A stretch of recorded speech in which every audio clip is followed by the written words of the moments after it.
All right. Hello, and welcome back to Real Seekers. I'm your host, Dale, the Real Seeker. And today we have a very special episode. It's something that we want to engage the audience with. We need your help, essentially, for today because I'm bringing on a special guest who has a special mission today. So, in the first place, how's it going over there, Guy? Fantastic. I love your introduction. I love the way you have that video. That is just awesome. Yeah, so today, Dale, thank you so much for having us on. And we do have something very, very special, but it's a real big request. And that is, and we'll be talking more about it, but basically what I would need to do and what I'm asking is to have people sign a petition that we're going to be putting together, well, that we have put together, that we're going to be publishing, and that we're then going to be demanding of Nature magazine to do a retraction of one of their articles from 1989. Absolutely. And obviously, we're going to get into that and find out a little bit more details about what exactly are the specifics on this. I've posted the link to the petition in the YouTube description. I'm also going to post it in the live chat because I can see we've already got quite a lively chat. But before we get into the details of today's show, Guy, I'm sure I have some in the audience who've have been living under a rock and they've never heard of you. So why don't we first just take some time to kind of introduce the audience as to who you are, some stuff about your faith journey, and also about your involvement with the Shroud in general. Yeah, fantastic. Well, I going way back, and I think I'm probably typical with many Christians. So I grew up in a Christian household, and it was my mom that was really the one that brought us to Christ and brought us to church every Sunday and stuff like that. And then, unfortunately, when I went to college, then I kind of forgot about that. And so I was in church most of the time, and then in college, unfortunately, kind of stepped away. And although I didn't really step away from the teachings and everything that I knew from Christianity, but certainly stopped going to worship and things like that. And it wasn't until maybe about 10 years later, maybe a little bit longer, that I really came back and got into being, much stronger in my faith journey and really understanding that this is critical to life and to my family, and did everything possible that we could to bring Christ to our kids, and then working from there to then hopefully bring Christ to others outside of just our family. You mentioned the Shroud of Turin. The Shroud of Turin, I started to get involved in that about 20 years ago. My brother sent me a book on it from Ian Wilson it's called The Blood in the Shroud. And I read that and I says, oh man, this is just incredible. What a proof of the existence and more importantly, the resurrection, the proof of the resurrection, which is the seminal moment for all of Christianity, is the resurrection. Without the resurrection, there is, maybe there would be Christianity, but it certainly wouldn't be as important or as meaningful as it is with the resurrection. And from that, I put together a book. It's called The Only Witness, and that really brought me deep into understanding and studying the Shroud. And with that, then all of the tumultuous and politics and controversy surrounding it. And I know you have a series on the Shroud, and you can, I can't remember the exact name of it, but it's really to bring both sides of the Shroud together. So Absolutely, yeah. And one thing you mentioned about Guy's book, he was actually on my show previously talking about his book when it came out, and it was really interesting because his book, it's not sort of the standard Shroud book that you get. He wrote it as a fiction novel, basically telling certain fictional stories which correlate to the actual proposed history of the Shroud of Turin. So I think that's great. Yeah, and I know Joe Marino is working with famous Hollywood actor Rob Schneider on making an actual Hollywood movie on the Shroud of Turin to bring that into pop culture. So it's good that we have different ways of getting to people, and we also, even a video game. There may be a Shroud video game coming up in the future at some point. Who knows? So yeah.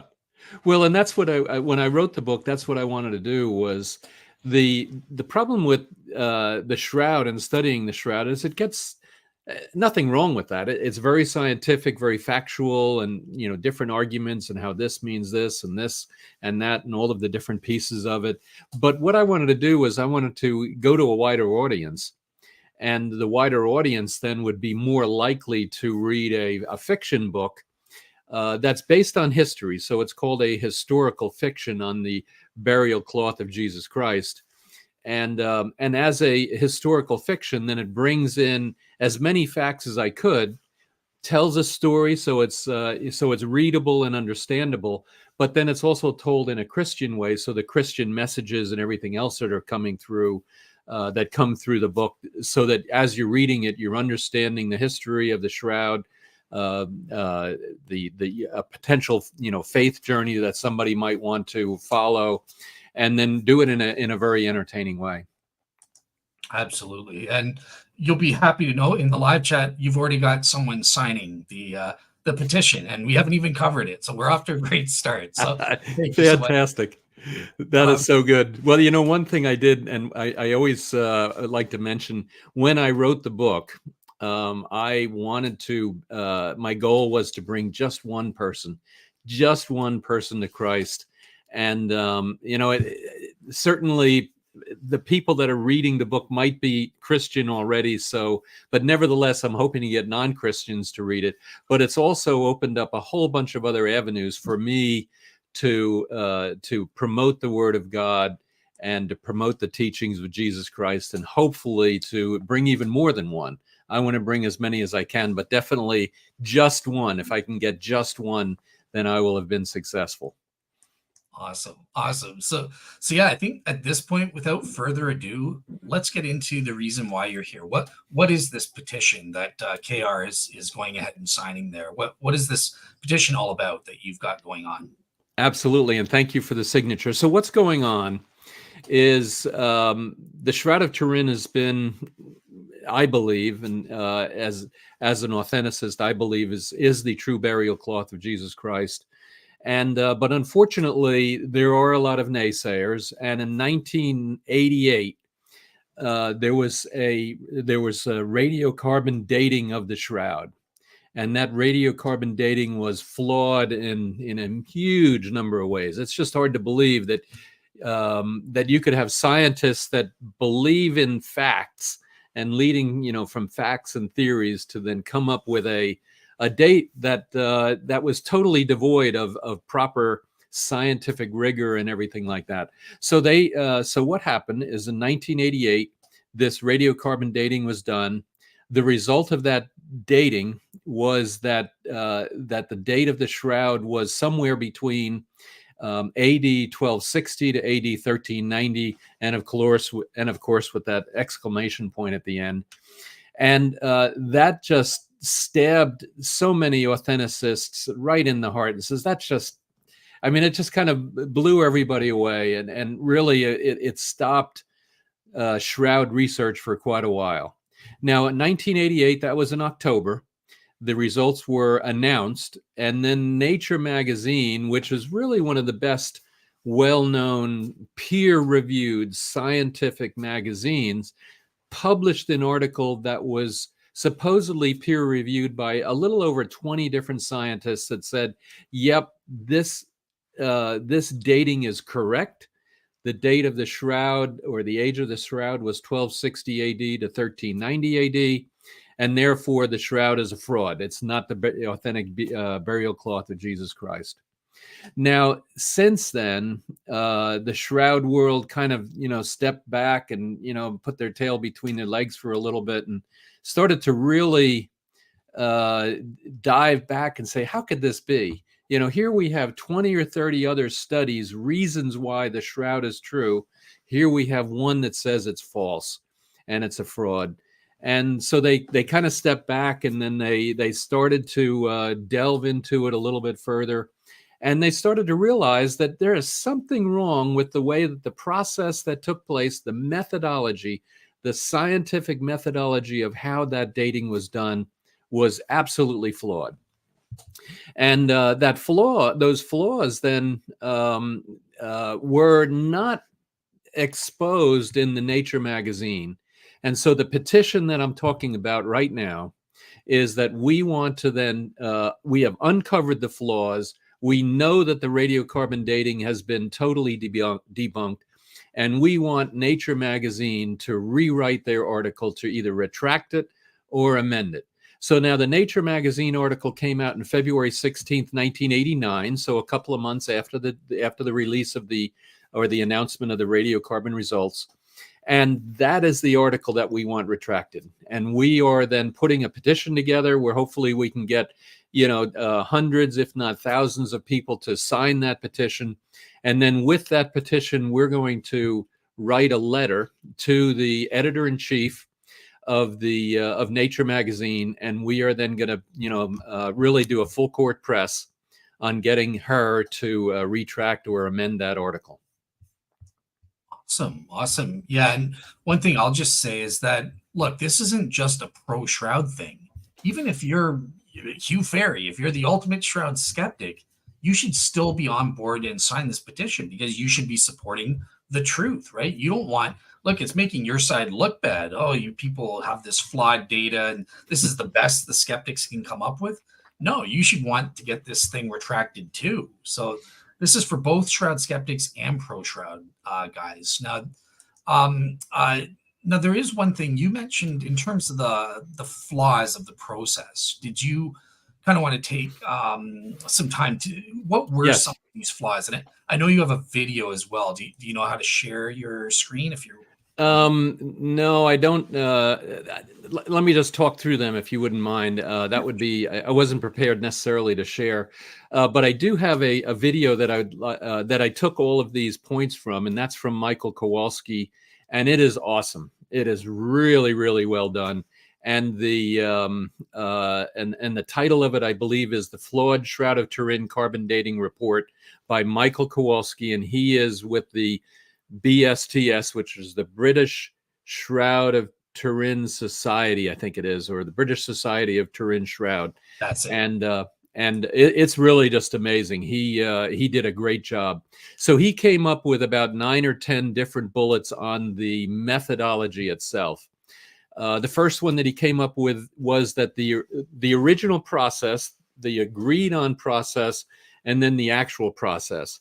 The agreed on process was that there were going to be 7 different carbon dating laboratories that were going to take a sample from the shroud and then use that to be dated by those 7 labs. And then the results were then going to be compiled, and then a summary report would be developed. Well, that fell through. They only took 3 labs. So instead of 7, they took 3. They were going to use 2 different carbon dating methods. Now, I don't quite understand exactly how those work, but they were going to use 2 different methods, and just so that they'd have as many controls as possible in terms of how the methodology was going to work. Well, instead of using 2, they only did 1. The process was supervised by the British Museum. Good for them. I mean, you would expect the British Museum, being a globally recognized museum, and certainly with a lot of science and rigor behind them, and you would not expect them to cover things up. We'll talk about that in a minute. So then the other thing that's critical when you're going to do a sampling of an archaeological relic like the Shroud or anything is you want to take samples from different areas, because there might just be certain things, contaminants or changes or something that might have affected it. It might be dirty over here and clean over there, or something, in a different spot. So they were originally going to take samples from 3 different areas, and they only took it from 1. So all of the little samples were just from one little area in the on the Shroud, and that was it.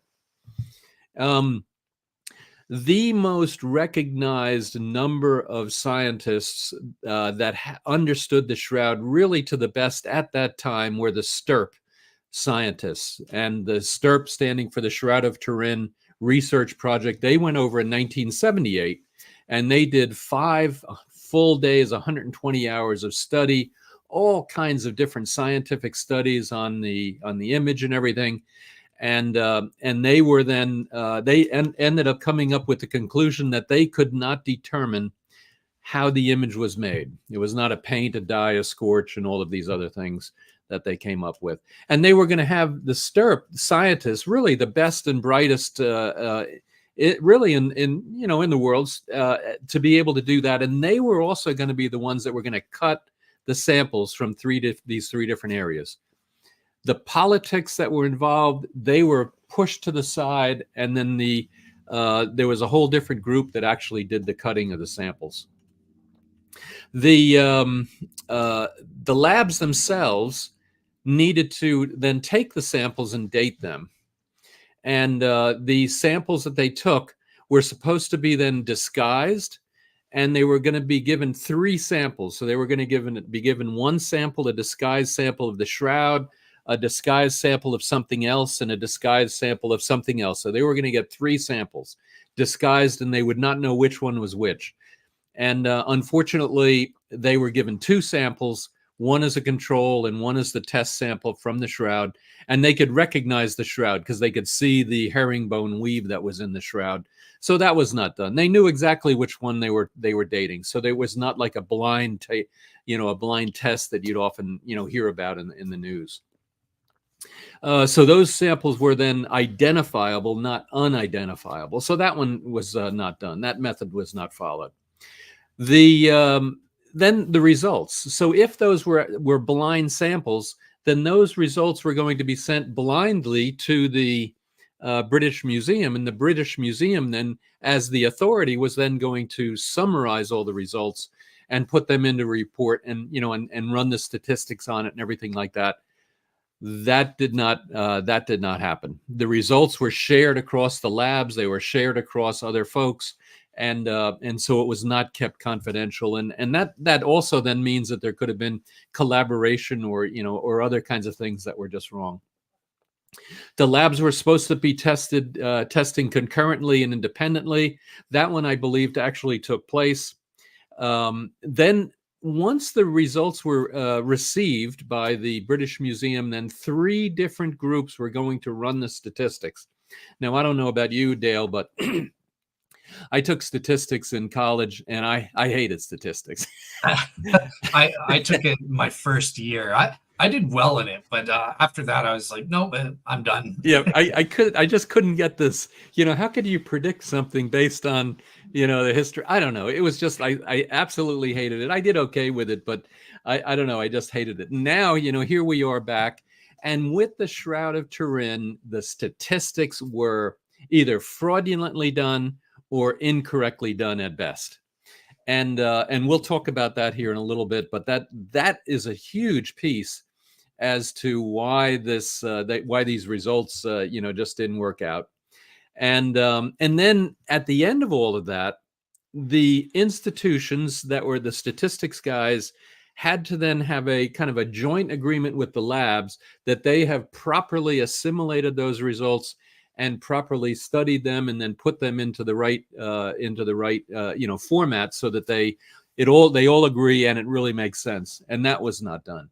So here we have a set of 9 or 10 bullets that really are the key to the methodology, so that you have blind testing, you have complete control, you have confidentiality, et cetera, and all of them were not followed. And that right there is a huge, huge piece. Absolutely, and we've got some good comments just following up. Again, your number one fan guy, he's saying he's predicting 1 million people will sign this. So I'm ready for that. And we've got our mutual friend Joe Marino. You were talking about those alternate methods. So Joe Marino is saying the older carbon-14 method was called proportional counting and required about a handkerchief-sized piece. The new method was AMS, so that's what Harry Gove invented. Which could carbon date things with just threads. And it just says, follows up, the labs were actually told the dates of the control samples. So that guy mentioned that these were supposed to be, as per proper scientific methodology, blind tests, and they were not blind. There was an active, for lack of a better word, conspiracy. Yep. They worked together. They told each other. Yep. And personally, I think there was a conspiracy. And Now, it's hard to prove it, so it's maybe let's call it an alleged conspiracy. But at the end of the day, the labs made a ton of money because they got the notoriety that they have proven that this relic, this incredibly fascinating, incredibly valuable relic, Christian relic, and they were able to prove it wrong, and basically thumb their noses at Christianity and at all of these shroud scientists.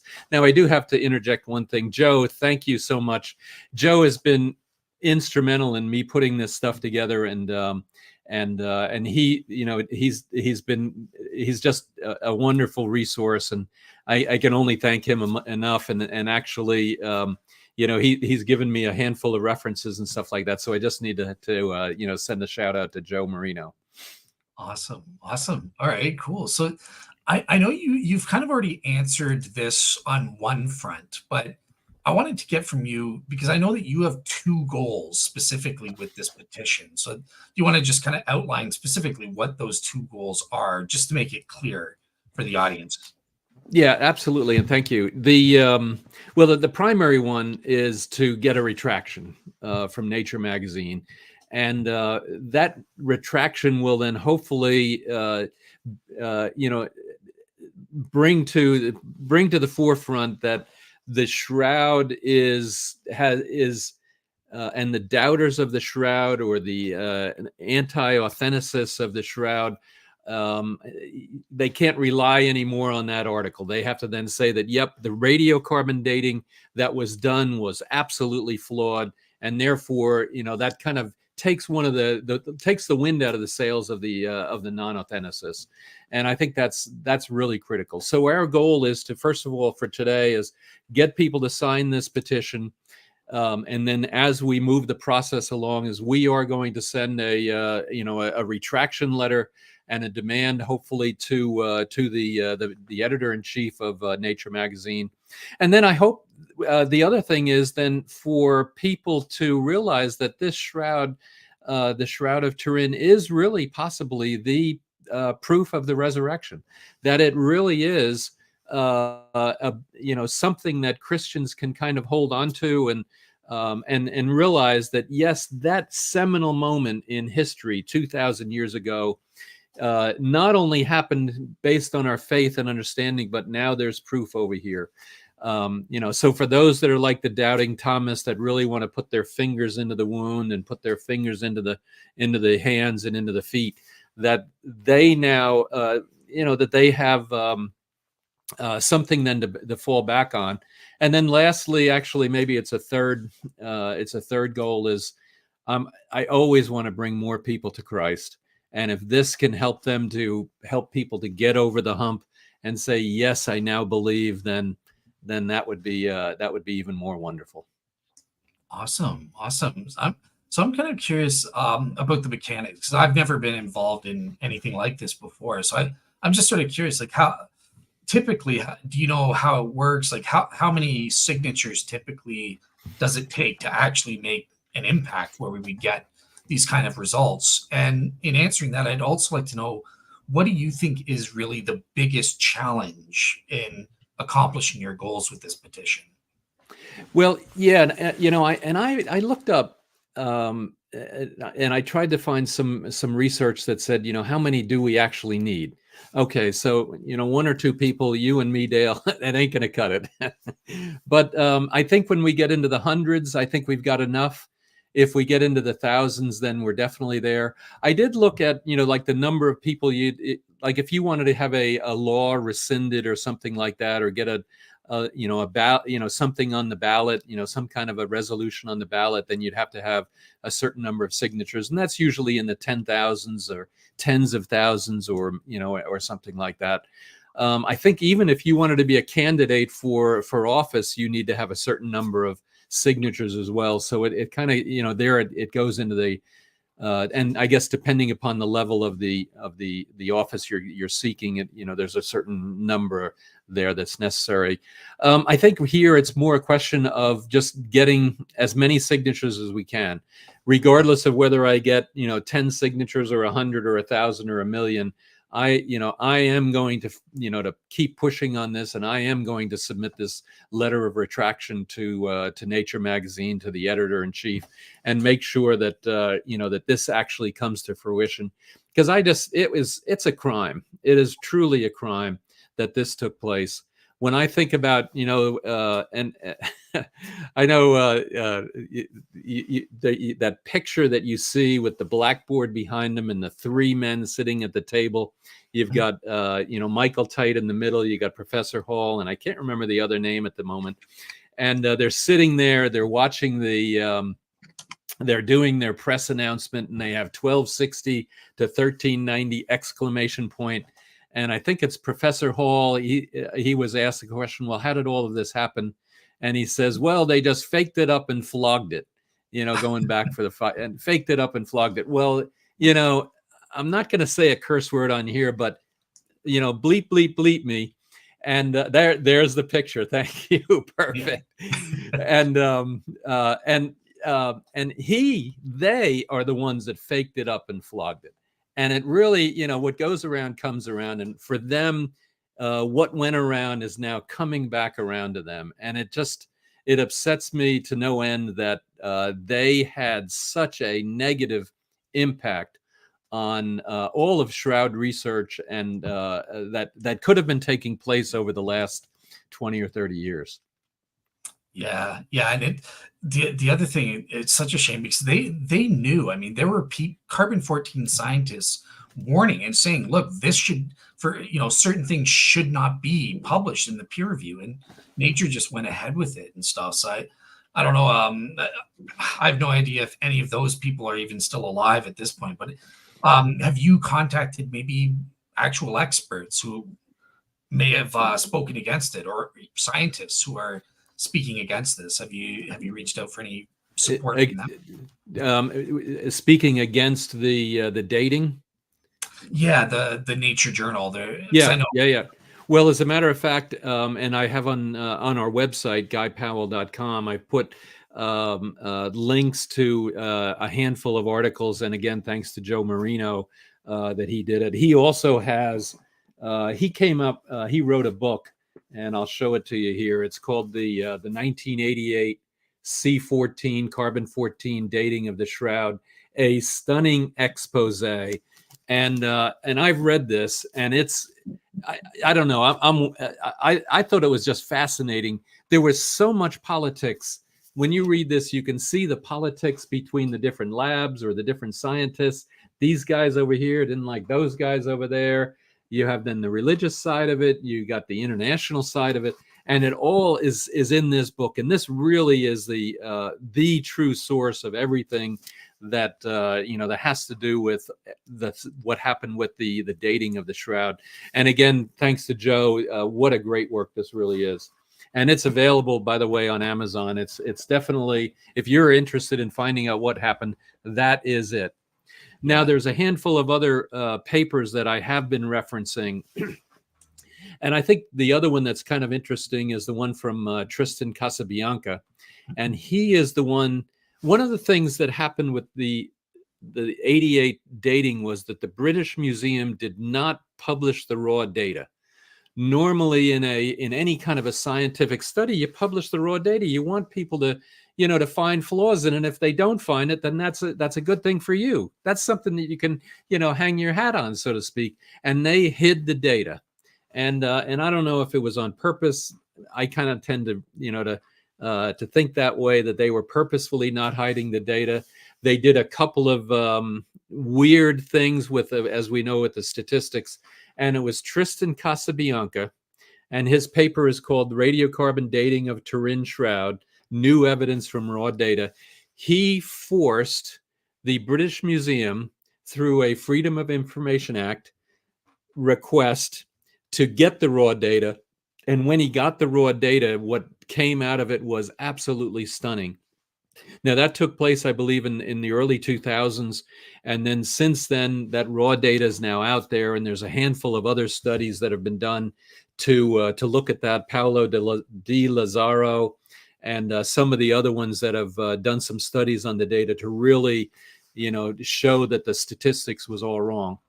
And and one of the things that's kind of fascinating is on the statistics is, and I'm sorry I'm doing so much talking here, but I'm Oh just so no, energized. It's it, this is you got to be passionate about this. Yeah, we got yeah, yeah. Well, so, so on the statistics, what's just fascinating is if you put all of the samples back in line based on the dates that were done, there's this thing called systematic error. Now, if you have no systematic error, the averages of all the dates, because there's always going to be little errors and little, whenever you measure something, is it 16.01 inches or 16.02 or 15.09, something like that. You're going to get tiny little variations based on how you measure stuff. And so you would expect that, but you would expect that everybody that does that measurement then comes up with something that follows the mean. And now, with these measurements, there were 3 samples, 4 samples cut, one for the Arizona lab, one for the Oxford lab, and one for the Zurich lab. And then there was a second little piece that was given over to the Arizona lab.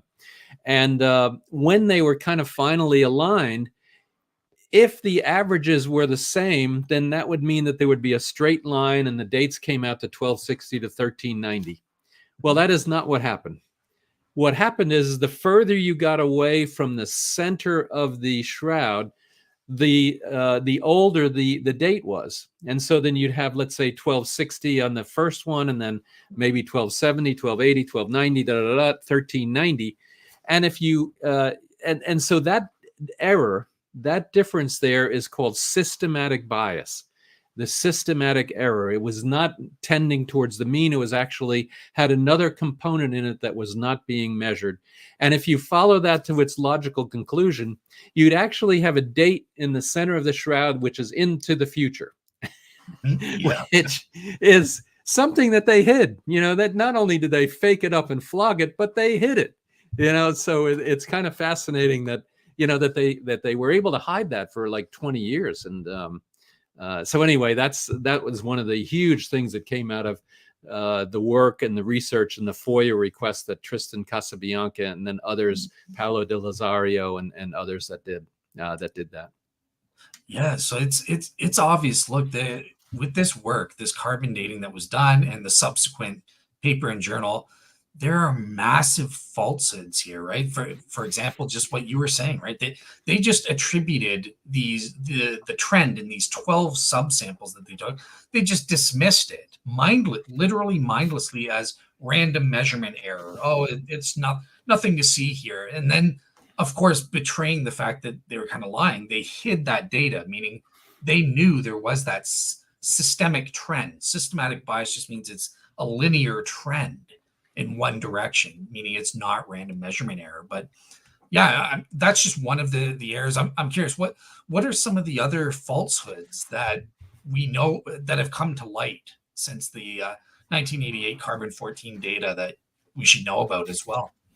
Yeah, absolutely. And and sorry, one more comment on the systematic error. The systematic error is one of those things where, if you're a true scientist and you saw that systematic error, so if the British Museum was being run by true scientists at that time and they saw that systematic error, they would have said, OMG, what happened here? What's going on here? We need to investigate further. We need to understand further.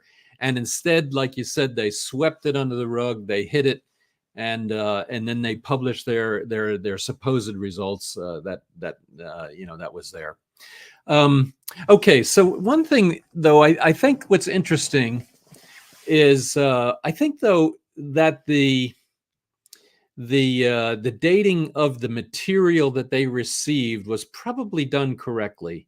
I think all of the labs, based on what they did, they really did come up with whatever the sample that they had. They did the radiocarbon part of it correctly. It was then the work that was done before that and the work that was done after that was then incorrect. Now, the work that was done before that was the taking of the sample. Now, originally, there were supposed to be a number of different spots where the sample was going to be taken from. That was thrown out the window, number one. And so that meant that you're just getting what the date is of that corner little piece that's on the shroud. Now, and Joe Marino, again, which, he has done so much work in this area.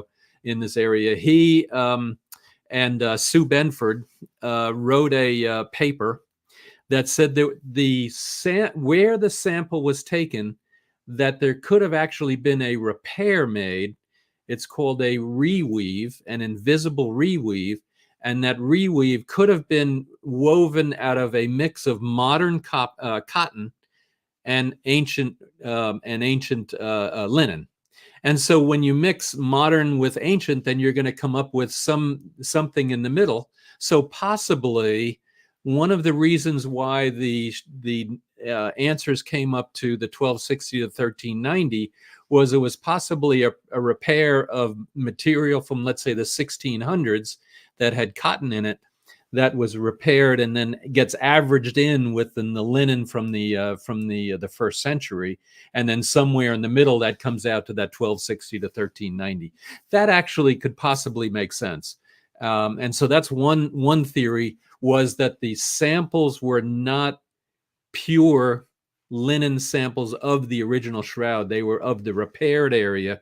And that's definitely an interesting contention, and one that we hope to, I think we all hope to have resolved at some point, if we ever get some access back to the shroud, to be able to understand whether there actually is cotton in that corner there, and then potentially take another sample from a couple of other places, and then truly radiocarbon date them as well.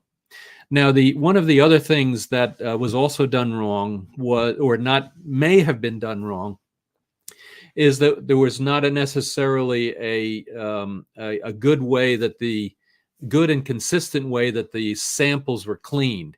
So that particular corner and all of that one edge were handled by the bishops as they were exhibiting the shroud. And the picture behind me kind of shows that. That's from 1613, an exhibition outside of the royal palace in Italy, and they're holding on to it, and they're squeezing it like that. So over the centuries, if they're doing that, then the oils and the dirt and the whatever is going to contaminate that one area, and so that's going to potentially also lead to a mix of new material versus old material for the carbon dating, and also then affect the actual carbon dating.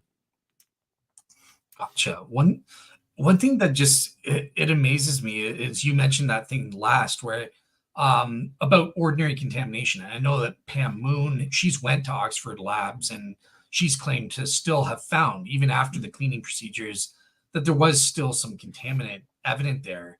Now, what's interesting to me is that this seems to be the gambit of the Shroud skeptics now. It's the Shroud skeptics who are desperate because of this systematic bias that we've scientifically proven. Now they're saying, oh, well, maybe the carbon lab, maybe they were incompetent. Maybe they left some contamination on, and that's why we have this bias. What are your thoughts on that reversal where the skeptics, oh, carbon-14 scientists, they're perfect, they can never be wrong. But then when it's proven they get something wrong, oh, well, okay, maybe they missed something. It's no big deal. Nothing to see here. What do you think of that reversal? Yeah, well, I think, I hate to say it, I mean, everybody has their own worldview. And if you've had a worldview for, a lifelong or, a long time, then it's very hard to change your worldview. And if something comes along that kind of disproves this one argument, then you're going to, and I don't know, maybe I mean this in a negative way, but you're going to flail around to find another argument to support your worldview. And I hate to say it, we're all guilty of that. I know I'm guilty of it. I have my worldview, and I'm sure you do. And it is hard. It is very hard. And so the skeptics, God bless them, the skeptics, they have their worldview, and then they're gonna try and find reasons to to find a result. Now, I will have to admit, I think the skeptics add a lot of value to Shroud research. And you mentioned Hugh Farey. Some of the skeptics are very good at finding flaws in the authenticists. arguments, and that just makes us better. That makes overall us better. And we have to, if we want true scientific rigor, we need to be able to face the skeptics. And if they find a flaw in our argument, fantastic. Let's go off and fix it. And so the skeptics actually do add a lot of value. And personally, I'm writing a paper right now, and Hugh Farry has written a paper on a couple of things. And I took his arguments, and that helped me to make my work even better. So in that respect, I appreciate both sides of the equation, because it really does make the authenticists work a little bit harder to get to truly the right answer, hopefully. Yeah, well said. Iron sharpens iron, right? And I think there are definitely very knowledgeable Shroud skeptics out there that help the pro Shroud case. They improve and help us to strengthen the pro Shroud case for sure and stuff. So, all right, well said. Well, I think I know you've already spoken about Joe Marino's book. So is there anything else about Joe Marino's book in particular that you'd like us to know? And I'd also like to ask you about Larry Schwalbe's paper as well, because that's a critical piece of the puzzle to know about as well. Yeah, and that one, I didn't get a chance to, I read that one a ways back, and I didn't get a chance to read it. I was trying to read it last night, and I got interrupted with a honeydew, so I had to clean the deck. But in any case, so Larry Schwalbe and Brian Walsh, his paper is called On Cleaning Methods and the Raw Radiocarbon Data from the Shroud of Turin. And that one then talks about, what are the right ways to clean that linen, to make sure that, all of those contaminants that came potentially from all of the hand oils of all of the bishops and whatever that had held onto the shroud. And that Pam, even, Pam Moon, you mentioned, where she said she did find some residual contamination on that piece, and his book or his paper, Larry Schwalbe's paper, is about that. Is there really a good way to clean the linen so that you truly have just the linen that is going to be carbon dated? And I apologize, I can't really add too much more of that. No worries. All right. So the last thing you wanted me to ask you about is, again, I keep hearing about this Michael Kowalski video. I hope I've seen it, but I'm not sure exactly which one you guys are all talking about. But what is it about this Michael Kowalski video that's got even the most pro Shroud experts, Bob Rucker and you, so hyped up about it? Yeah, it's found on YouTube, and it's called The Flawed Shroud of Turin Carbon Dating Report ? And I have seen it. So I am a good boy. So and he goes through what was the original testing plan and then what happened to it, and it's really kind of interesting. So when he talked about the 7 labs, he then puts an X next to it and say, oh, there's only 3. He talks about 2 different carbon dating methods, and he puts an X next to it, and there's only 1. And then he talks about there's like 9 or 10 different bullets that he does that with, which is really good. And then he talks about the mistakes that the British Museum makes. So, for example, they didn't disclose all the test results. They inflated the Arizona margin of error. So normally when you get a set of numbers that you're measuring, like a piece of wood or whatever, 16.1 and 16.05 and 15.9 and whatever, you get a margin of error that you can say, well, it's somewhere on each one of those measures, somewhere in there's some level of error based on, the way that the measurement method works out. And they took the Arizona margin of error and then they inflated it so that it would correspond with the other 2 labs and their margins of error, so that you could then say, okay, let's take the average of those. And then I don't know about you, but they did one other thing. It's called a rounding up error, or a rounding error. So normally when you round a number, if it's like you're going to go from 4 to 4.49, that gets rounded down to 4. If you go 4.5 to 4.99, that gets rounded up to 5.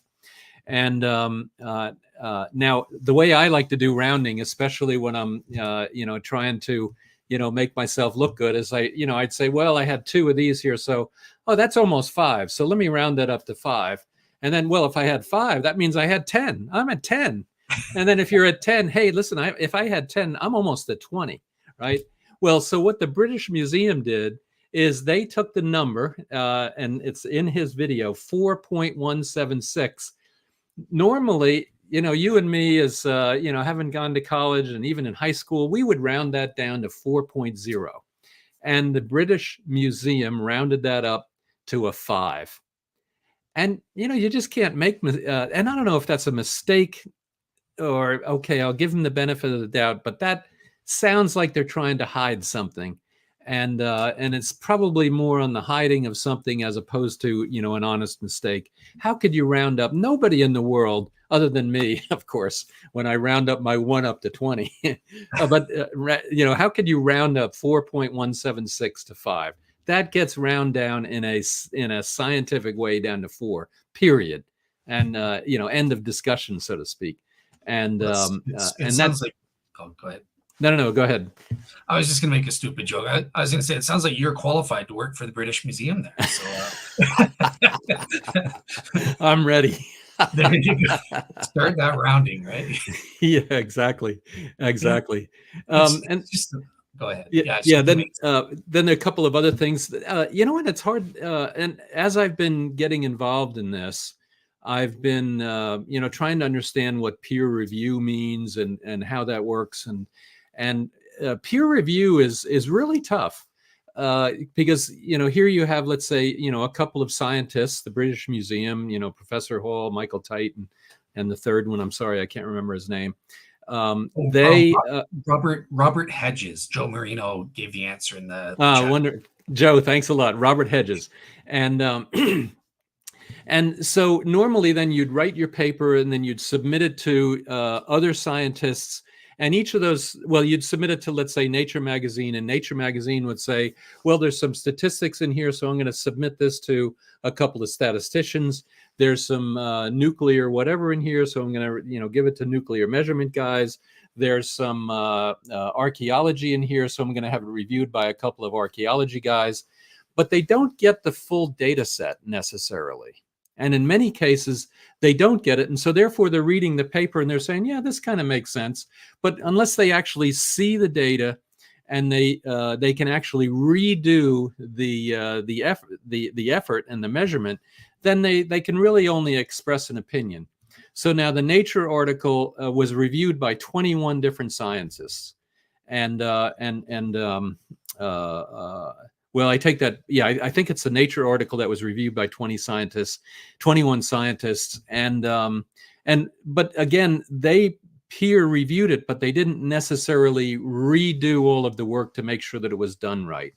And I think, that is a problem with the scientific peer review process, in that it is definitely not 100%. There's, you would think that they would be, do more there to be a little bit more accurate and a little bit more circumspect in how they do their reviews.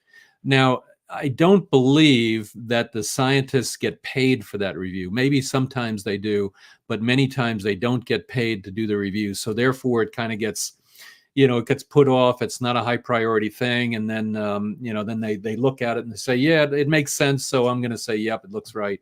As opposed to really spending the time and digging into a lot of detail and really understanding what's behind it. And it kind of says something, at least for the 1989 and the 1988 radiocarbon testing and the 1989 article, that the peer review was probably not as rigorous as, as we would have liked, us authenticists would have liked.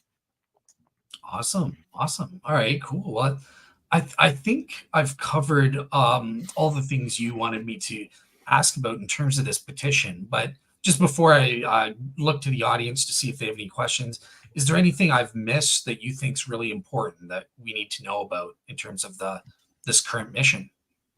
Well, one thing that Michael Kowalski also brought up is after the radiocarbon dating, what is the one big thing that you would not want to see a scientist have happen, or a scientific result influencing, and that is the lucre, the money. And the labs, they received donations of from the ITV of 100,000 British pounds, and then £1 million from 45 businessmen. So there was something going on there, and allegedly, of course, is that there was something going on there to come up with this incorrect, potentially incorrect answer. And so then they didn't do the scientific research, so to speak, to do pure research. They ended up making a lot of money at it, and I think that also kind of seals the deal, so to speak, on their potentially not so above board intentions with what they did.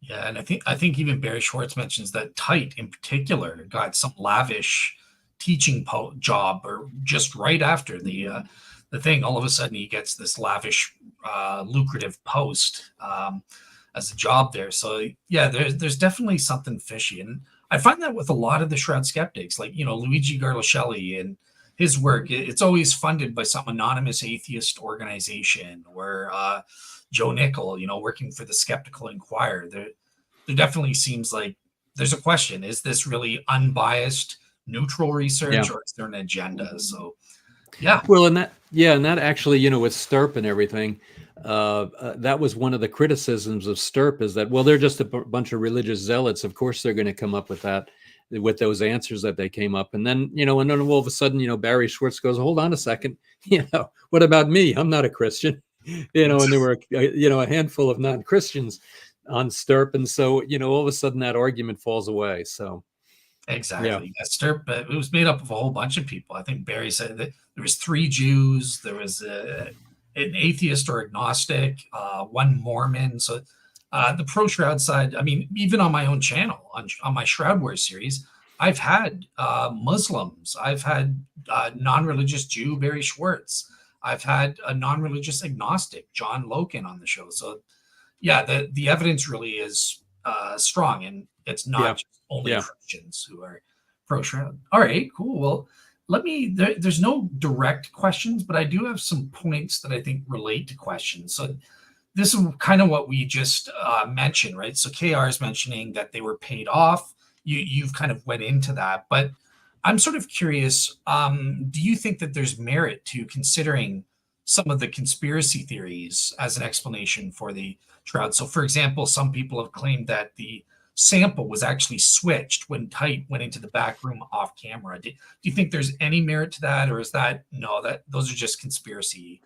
Yeah, those are tough. I mean, absolutely no question about it that the provenance of the samples were broken when, for whatever reason, they took the samples from the room where the Shroud is. They went off in the back room, and they didn't allow that to be videotaped. And you wonder what were they thinking, if they really wanted to have a good answer there. And it just, unfortunately, it lends doubt in what happened. And the worst thing is let's say that they did that, and the provenance was broken, it was hidden from the video camera, and the dating came out to be 1st century. Well, then all of the Shroud skeptics would have said, yeah, but the provenance was lost. It wasn't videotaped, so something must have happened in that back room there. So, whether it came out to be 1260 to 1390 or 1st century, that breaking of that, of that video stream there was incredibly unfortunate. And I don't know whether that would be a conspiracy. I don't know. I've read, Joe's book. And, it's certainly, there was so much politics going on, that maybe there was a kind of a latent kind of a conspiracy that was going on. But man, oh man, it just, it's just a shame, I guess, if there was a conspiracy or not. Absolutely. All right. So the next one is from Luke Williams. It's going to kind of put you on the spot a little bit. So I'm just curious, in terms of your own position. So Luke Williams is saying that he thinks that the carbon dating actually proves Bob Rucker's theory over and against the invisible reweave. Now, you've mentioned both theories. If you don't mind sharing, which is the theory that you personally go for, and why, if you don't mind? Yeah, I hate to say it. I go back and forth. I just in prep for this this call, I reread the Joe Marino and Sue Benford paper, Discrepancies in the Radiocarbon Dating Area of the Turin Shroud. And I will admit, the arguments that are made there are pretty compelling. They are very compelling. Now, that doesn't necessarily mean that it's not a case that both things happened. You know, there was a vertically columnized radiation of some kind that caused the protons and neutrons to change the nitrogen into, you know, carbon-14.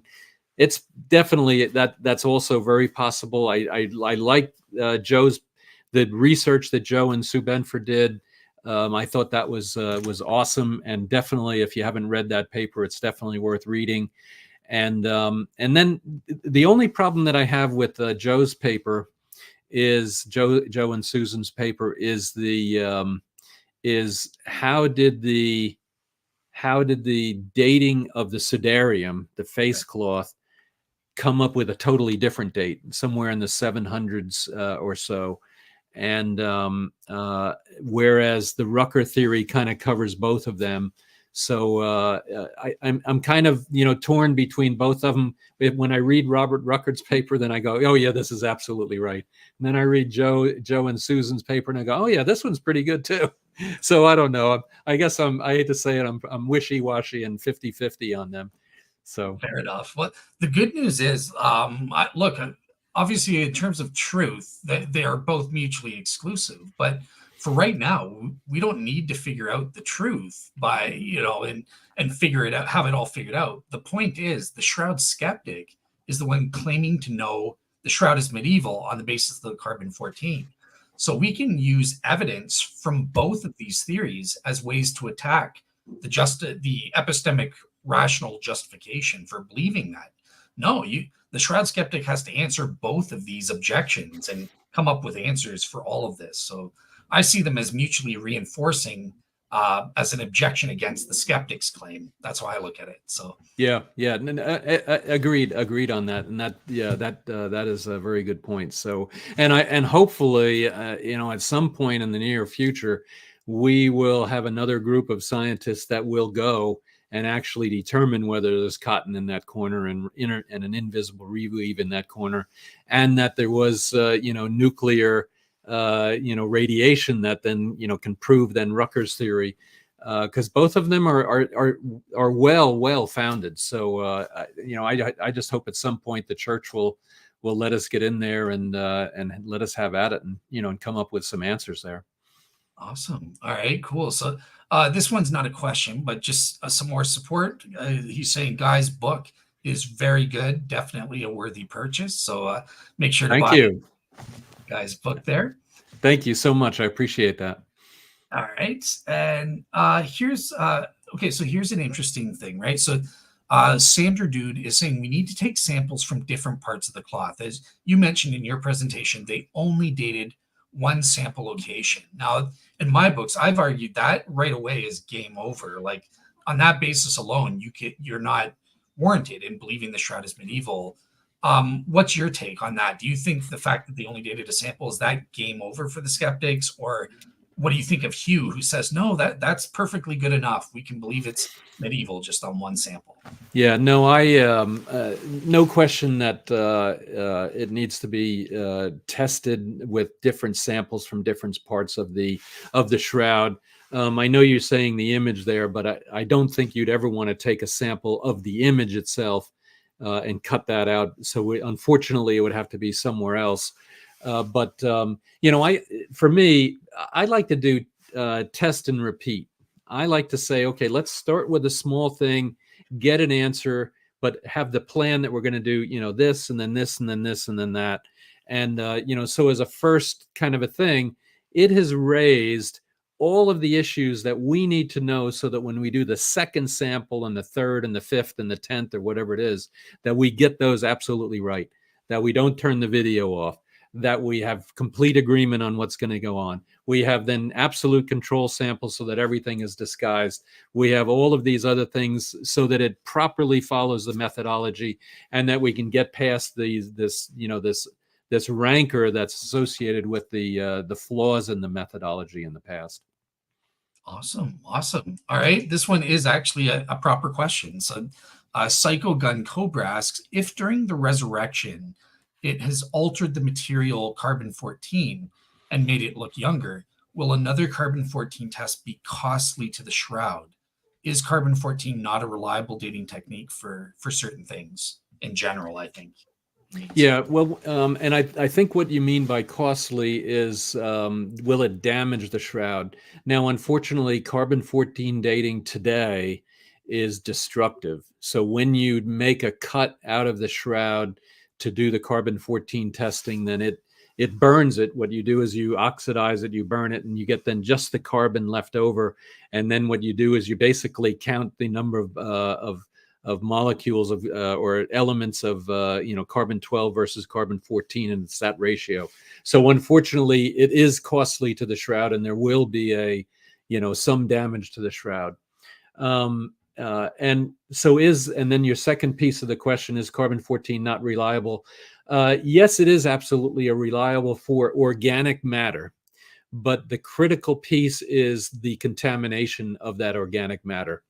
And that's kind of where the cotton reweave, the invisible reweave, comes in. Some of the other dating that might take place. So let's say that I found a mammal that was buried in the permafrost, and there was some tree roots somehow intermingled with the fur of that mammoth, and then when you go to date it, you need to make absolutely certain that you get rid of all of that modern material, so that you're only dating the material, the organic material of that mammoth fossil that might have been in there. And that's pretty critical. And once that's done, and once you've proven that that's done, then you have, I think carbon-14 can be relatively reliable.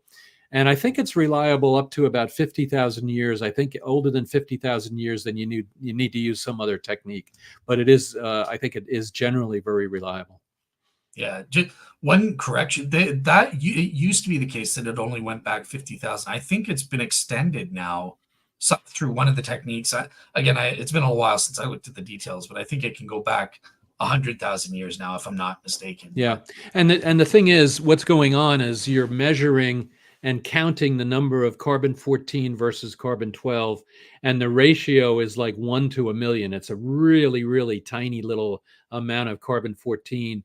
And as you get older and older, that million, one out of 1,000,000 gets to be 1 out of a 10 million, and then 100 million, and a billion. And so then the accuracy of counting those little molecules in there, the carbon-14 atoms, then that gets even harder and harder, and it leads to more inaccuracies or higher error bars on the measurements that you get. Awesome. All right. Well, it looks like we have one last question, so be off the hook after that, off the hot seat here. But this one comes. Oh, okay. So maybe two more. But so here's this one from KR. And he's saying, look, why is it so important to have the carbon-14 date the way we want? What about all the other evidence that's just so astounding and proves the Shroud's not medieval? So, yeah. Very good question. Here there's 20 or 30 or 50 other different tests or analyses that have been done that prove that the Shroud existed before 1260 to 1390. And so, so we have one, let's throw it out. The other ones kind of prove or show that it's at least from some time, in the first century. And to your point, that's very good. The challenge is, it's kind of like today, if you're on a jury trial, if you don't have DNA evidence, then the jury just isn't going to convict. And unfortunately, carbon-14 is kind of like the DNA of a jury trial. Everybody thinks that carbon-14 is the gold standard. And if it says something, then all of the other tests must be wrong. When in reality, if you have 20 or 50 other tests that show it's from the first century and the carbon-14 says it's the other way, then maybe you throw out that outlier, the carbon-14 outlier. Gotcha. All right. And I know you're going to love this one. So would you like to see your book turned into a film or a series? Absolutely. KR, I'm ready. So if you're ready, I'm ready. I'll tell you what, if you'll do it, I'll have you play Joseph of Arimathea at the resurrection. There you go. There you go. Absolutely. Thank you. Awesome. So yeah, at this point, I think that covers it. So I want to say thank you so much for coming on and entrusting me to share this important petition. I was grateful to see a lot of people in the audience look like they're going to be supporting it. So I'm going to be signing it and getting everyone I know to sign it. So yeah, it's really important. Again, we're not just broadcasting to real seekers. So Guy, we're on 2 podcasts for the price of 1. We're also on Faith Unaltered, and the Faith Unaltered I don't usually broadcast Shroud shows to that audience. So if you're new to this, I hope Guy has kind of whetted your appetite, because there's so much great evidence for the authenticity of the Shroud of Turin. And as you can see, the carbon dating, deeply flawed.